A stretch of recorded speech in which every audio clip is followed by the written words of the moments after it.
What's up, guys? You're probably like, why are we on the couch, Kendra? Well, since I started trying to create more consistent, like YouTube educational stuff for you, I've just been trying to figure out like where I'm most comfortable, like, do I want to do it outside? Do I want to do it on my desk? Do I want to do like where am I comfortable standing up? Like I'm just not comfortable doing any of that. I don't know. And I just like it's just been like a learning curve for me, and I'm trying to learn. I really have no idea what I'm doing, but I'm just trying to get information out there, and that to me is the most important. Really, it doesn't matter what the video really is to me, but I don't know, some people think it does. Anyways, yeah. And I'm not like comfortable in sitting at a desk and like, oh, this is me, not that I'm not professional. I'm just very relaxed. Like I don't feel the need to like show anything other than myself. I don't feel the need to be like done up or something. There's no shade if you want to do that. I'm just saying that's not me. And so it's hard whenever you're looking at other people's content and stuff and you're like, should I make myself done up?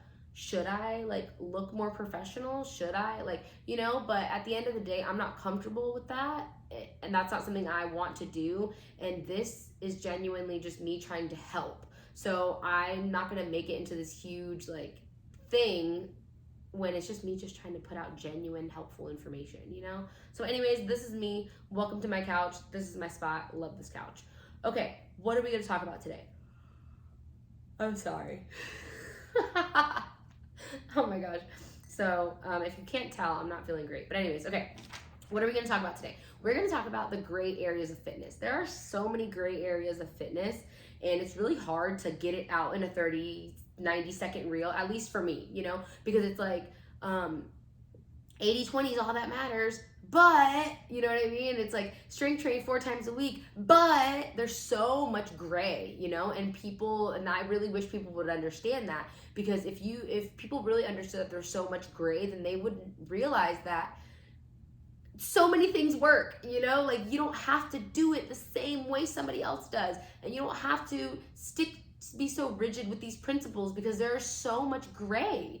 And if people realize that, they would stop trying to be perfect, and then they would actually see progress, because perfection is what's stopping you, because you think you have to be perfect, when in reality there is so much gray in fitness, health, exercise, nutrition, whatever. There's so much gray areas. And yeah, that's kind of what I want to talk about today. So I had a ton, but I shortened it to a list of 5 because I didn't want to bore you to death. I hope this isn't boring. I hope you find this useful. And I hope this is helpful for you, because that's the goal, is for you to understand that there's so much gray when it comes to health and wellness, and you don't have to be perfect. And there are some things that have more gray than others, obviously. But anyways, let's get into the list. Okay, so the thing we hear all the time, 80-20.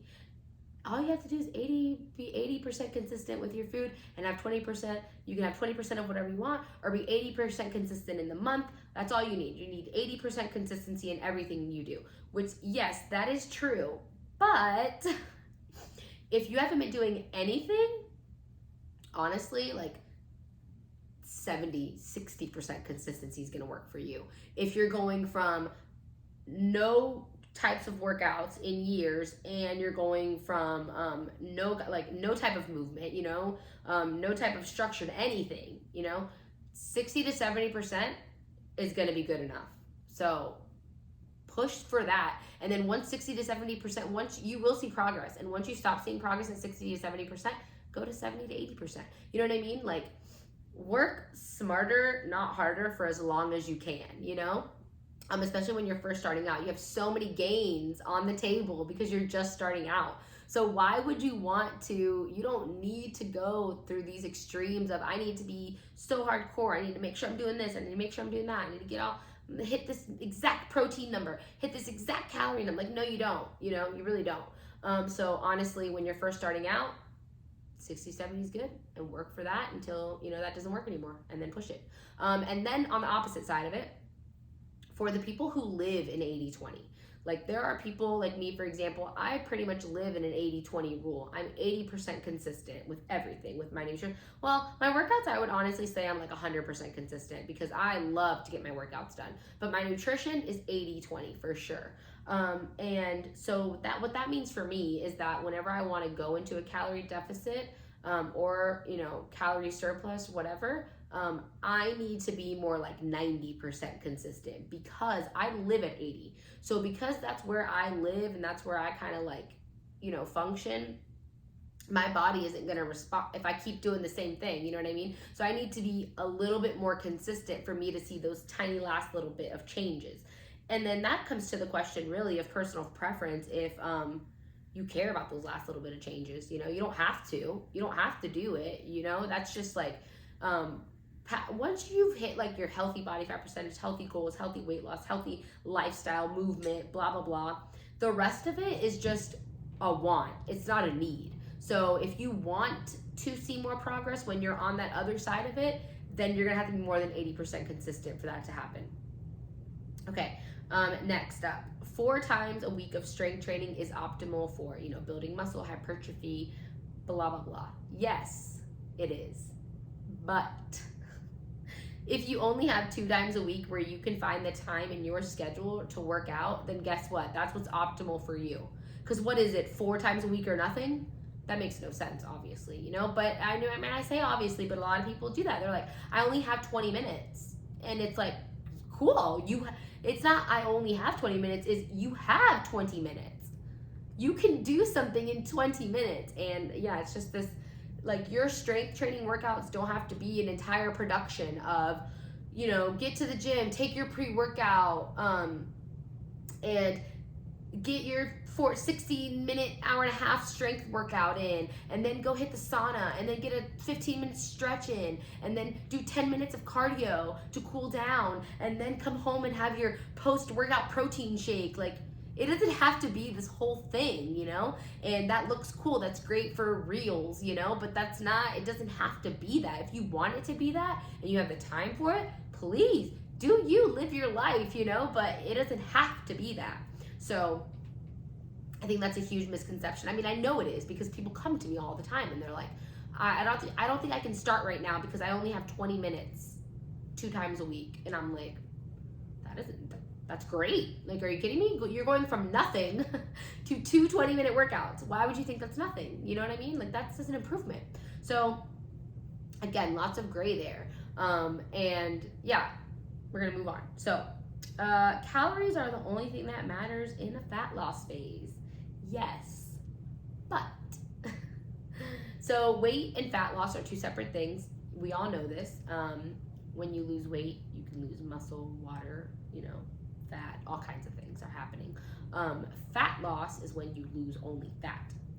So those are 2 totally different things. So yes, when you're trying to lose weight, that is all that matters. But when you're getting down to it, and most people say they want to lose weight, but what they want to do is they want to lose fat, okay? You want to maintain any of that muscle mass that you have, obviously, so that way when you do reduce your fat, you have this like toned aesthetic look that you're looking for, not like skinny fat type thing. So protein matters when you're in a calorie deficit. Under your calories, okay? I don't know why I stuttered under 3 times, but moving on. So calories are number 1 because if you're going to lose weight, fat, whatever, you need to be at a calorie deficit.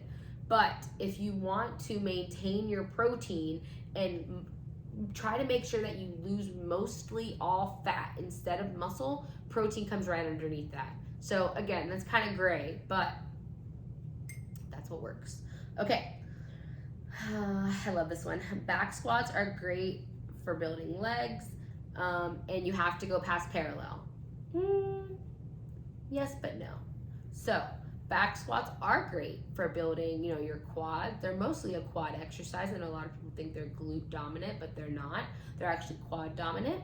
And actually, the further down you go, the more tension you let off of your glutes at the bottom phase. The bottom phase, like all the way past parallel, you're actually letting go of the glute tension and putting more tension on the quads. So hitting parallel is actually better for your glutes if you're focusing on back squats for glutes. But that's besides the point.